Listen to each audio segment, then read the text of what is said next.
Welcome. In this instructional video we'll be looking at interpretation of scatterplots.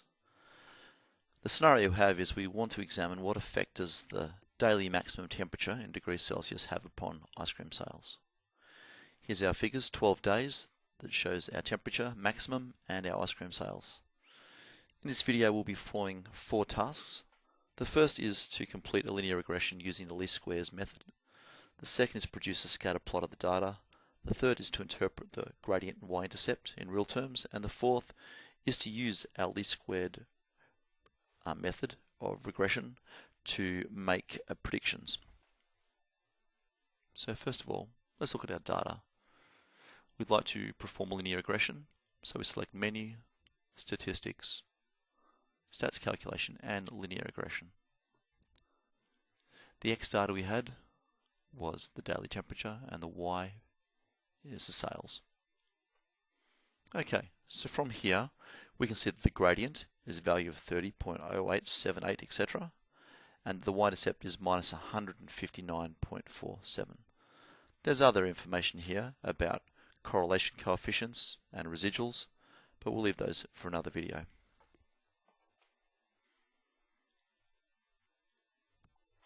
So we can see that our least squares linear regression is y equals 30.08 etc. times x minus 159.47 etc.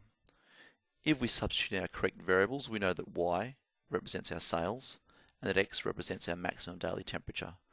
Then I've chosen to reduce this to 4 significant figures. So our final equation is sales equals 30.09 temperature minus 159.5. 4 significant figures effectively means the first 4 digits, excluding any zeros before the 3 and any zeros after the 8, in which case there are none here. So we have 30.09 because the 8 rounds up to a 9 because its next digit is 5 or above. And our 159.4 rounds up to 159.5 because the next digit is a 5 or above, in this case a 7.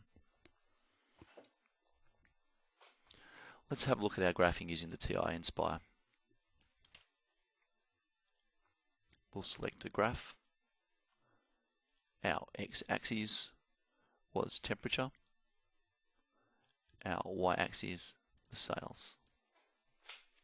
There's the graph of our data. We can choose to analyze this further with Analyze, Regression, use the y equals mx plus b, and there's the equation we found earlier.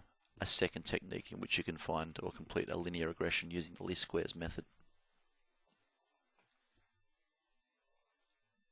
And here's a quick picture. So let's consider what the gradient represents and what the y-intercept represents. The gradient here was 30.09, rounding to 4 significant figures.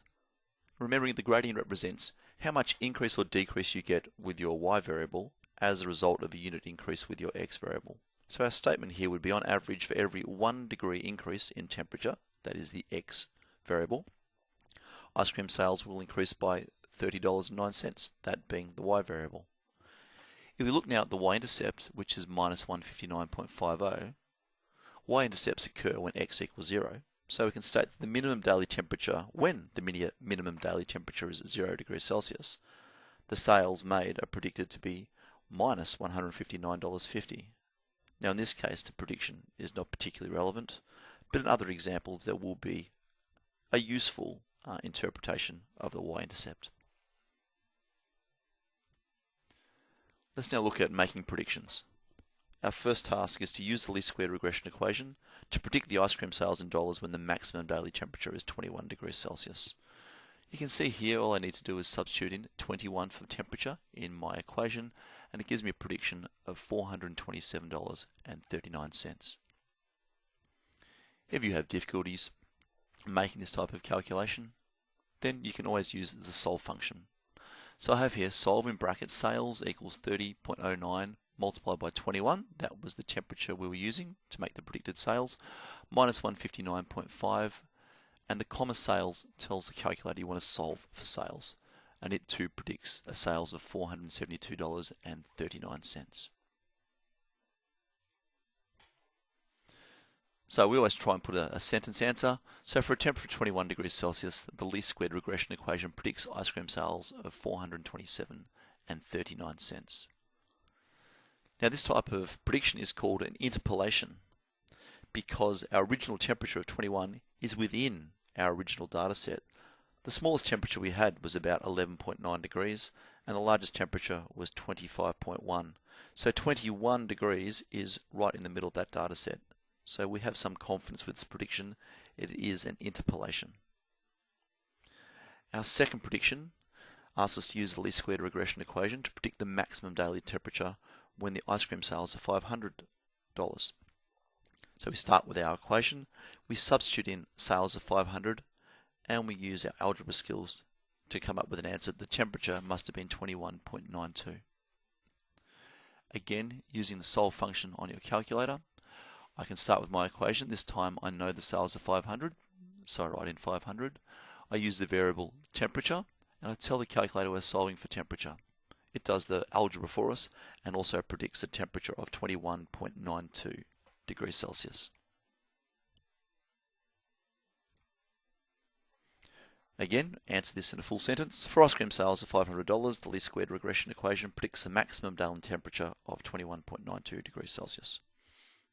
Again, this prediction falls within the original data because 500 degrees, as we can see in our graph here, is well and truly above the minimum 185 that's been plotted and the maximum of 614 that's been plotted.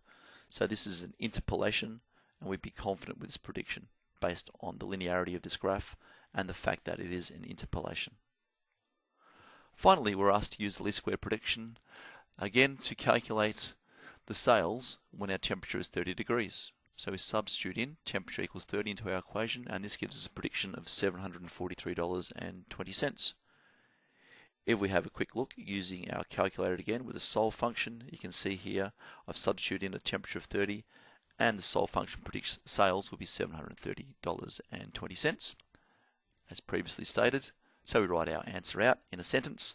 For a temperature of 30 degrees Celsius, the least squared regression equation predicts ice cream sales of $743.20 or 20 cents. However, be warned that this temperature exceeds the maximum plotted of 25.1. So we're now predicting sales based on temperatures that are outside the original data set. This is called extrapolation. And because we are extrapolating, we cannot predict this sales reliably. Since we have extrapolated the result, we cannot claim the prediction is reliable.